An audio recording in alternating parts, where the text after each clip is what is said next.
आतल्या हालचालींचा अंदाज घ्या। शरद पवार आणि अजित पवार यांच्या विधानसभा निवडणुका झाल्यानंतरच्या वाढलेल्या भेटीगाठीनंतर चर्चा सुरू झाल्या विलीनीकरणाच्या आणि विलीनीकरणानंतर थेट स्ट्राईक झाला की भाजपा सोबत जायचं नाही, संधी साधू लोकांना परत घ्यायचं नाही आणि अजित पवारांसोबत पुन्हा जायचं नाही। एक बातमी झाली। दुसरी बातमी त्या दरम्यान सुरू झाली ती म्हणजे राज ठाकरेंनी उद्धव ठाकरेंना युतीसाठी टाळी देण्याचा प्रस्ताव दिला। औपचारिकरित्या अनौपचारिकरित्या बरंच काही पडद्यामागून घडलं। इकडून राज ठाकरेंनी साथ घातली, उद्धव ठाकरेंनी तिकडून प्रतिसाद दिला, चर्चा झाल्या, जाहीर व्यासपीठावरती बोलणं सुरू झालं, उद्धव ठाकरेंकडून अटी शर्ती लावण्यात आल्या। राज ठाकरेंनी एकनाथ शिंदे, फडणवीस, दिल्ली यांच्याशी संपर्क टाळायचा, युती करूयात। राज ठाकरेंनी ॲक्शनला रिॲक्शन देत सुरुवातीला ते एकनाथ शिंदेंना भेटले, नंतर देवेंद्र फडणवीसांना भेटले, पुन्हा फिसकटल्यानंतर पुन्हा ठाकरेंनी वर्धापन दिन मेळाव्याच्या निमित्तानं पुन्हा जुळवून आणलं। ही झाली दुसरी हिंट। तिसरी हिंट, भोसरीमध्ये महेश लांडगेंनी देवेंद्र फडणवीसांसमोर जाहीररित्या अजित पवारांविरोधात नाराजी बोलावून दाखवली, अशा तशा शब्दात नाही, रोख बैठक। तरीही देवेंद्र फडणवीसांनी हा वरिष्ठ पातळीवरचा निर्णय आम्ही अजितदादांशी बोलू किंवा महेश लांडगेंना समजूत घालण्याचा प्रयत्न केला नाही। ही झाली तिसरी हिंट।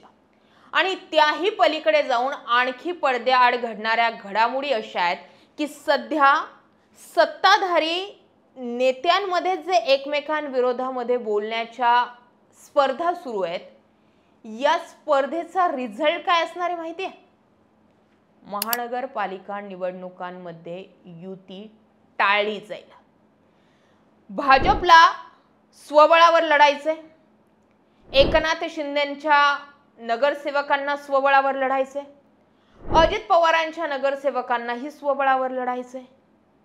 मग आता जर स्वबळावर लढायचंय तर युती नकोच, म्हणून स्थानिक लेवलवरती एकमेकांना विरोध दर्शवला जातोय। जसं भोसरीमध्ये महेश लांडगेंनी अजित पवारांविरोधात जाहीर नाराजी बोलावून दाखवल्यामुळे पिंपरी चिंचवडमध्ये राष्ट्रवादी आणि भाजपची युती होणं सध्याच्या घडीला तरी शक्य दिसत नाही, असं चित्र तयार झालं। इकडे अहिल्यानगर महानगरपालिकेमध्ये भाजपा आणि राष्ट्रवादी यांची युती होतीये, पण एकनाथ शिंदे गटाला साइडलाईन केलं जातंय आणि त्याला कारण काय दिलं जातंय तर त्यांनी निलेश लंकेंचं काम केलंय।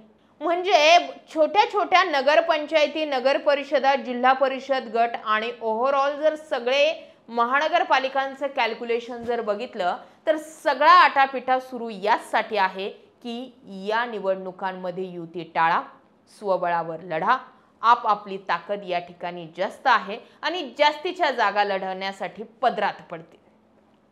आणि त्यामुळे देवेंद्र फडणवीसांचा सूर सुद्धा असाच काहीसा आहे। म्हणजे बघा, RSSचे अंतर्गत सर्वे महानगरपालिकांच्या दृष्टीने झालेत, कुठे किती जागा मिळू शकतायत, कुठे आपलं गणित फिसकटतंय याचं कॅल्क्युलेशन आधीच बीजेपीकडे आलेलं आहे। एकनाथ शिंदेंकडून सुद्धा त्यांच्या पातळीवरती काही सर्वे करण्यात आलेत। शिंदेंचं लक्ष फक्त मुंबई महानगरपालिका आहे, कारण मुंबई महानगरपालिकेवरती आतापर्यंत शिवसेनेचा दबदबा राहिला आहे आणि ओरिजिनल शिवसेना आपलीच हे दाखवण्यासाठी ओरिजिनल शिवसेनेला महानगरपालिकेमध्ये सत्ताही आणावी लागेल आणि ते एकनाथ शिंदेंच्या एकट्याच्या बसकी बात नाहीये। कारण जिकडे अगोदर शिवसेना एकत्र होती तोपर्यंत 84 नगरसेवक हे एकट्या शिवसेनेचे होते, आता त्यातील 44 नगरसेवकच फक्त एकनाथ शिंदेंकडे। आणि त्यामुळे सगळं गणित आणि कॅल्क्युलेशन जर बघितलं तर पिंपरी चिंचवड, जिथे अजित पवारांचं वैयक्तिक प्रेम जास्त आहे, ती पिंपरी चिंचवड भाजप काबीज करू पाहत आहे आणि त्यासाठी महेश लांडगे ऍक्टिव्ह आहे। सध्या पुण्याचं सगळं काही निवडणुकांचं, तिकीट वाटपाचं, सर्व्हेंचं जी काही ताकद स्थानिक नेत्यांना देण्यात आली आहे राष्ट्रवादी अजित पवार गटाकडून, ती सुनील शेळकेंना देण्यात आली। सुनील शेळके मावळमधूनच सगळी सूत्र पुण्याचे राष्ट्रवादीचे हलवतील आणि त्याचे काय परिणाम दिसतील हेही येत्या काळात समजेल। मुंबईचा जर विचार केला तर श्रीकांत शिंदे पडद्यामागून सूत्र हलवतायत। श्रीकांत शिंदेंची एक टीम जी आहे ती टीम मुंबई महानगरपालिकेवर काम करते आणि देवाभाऊंचे सध्या दौरे सुरू आहेत. दौरेच नाही तर स्थानिक स्वराज संस्था निवडणुकांच्या दृष्टिकोनातून युद्ध पातळीवरती तयारी सुद्धा सुरू आहे. आता हे सगळ्या गणित जे आहेत ते पडद्यामागून फिरतायत. शरद पवारांनी अजून एकदाही मुख्यमंत्री झाल्यापासून देवेंद्र फडणवीसांची जाहीर भेट घेतली नाही. पण तरीही फडणवीसांनी गेल्या एक आठवडाभरापूर्वी एका मुलाखतीमध्ये शरद पवारांची गोडवे गायले की पवार कन्सिस्टन्सी ठेवून काम करणारे राजकीय नेते, त्यांच्यासारखं होणं नाही. फडणवीस शरद पवारांसोबतची अटॅचमेंट का वाढवतात? अजित पवार आणि शरद पवारांचं मिनसल्यानंतर फडणवीस शरद पवारांचं कौतुक करतात. पण जोपर्यंत अजित पवार आणि शरद पवारांच्या भेटीगाठी सुरू होत्या तोपर्यंत काय फडणवीसांनी शरद पवारांच्या त्या बैठकांना, त्या जवळ येण्याच्या भूमिकांना कुठलंही वेटेज दिलं नव्हतं. आताच का देत आहेत? काका पुतण्यातील लढाई अशी सुरू राहावी असं फडणवीसांना वाटतंय का? आणि सध्याच्या घडीला जी स्वबळाच्या निवडणुकीची चर्चा सुरू झाली आहे, हे सगळं जे एकमेकांच्या विरोधात एकमेकांचेच नेते बोलतायत, म्हणजे सत्ताधारी सत्ताधाऱ्यांवरती बोलतायत, हे फक्त स्थानिक निवडणुकांसाठीच होतंय का? कसं पाहताय या सगळ्या मुद्द्याकडे? कमेंट सेक्शनमध्ये व्यक्त व्हा.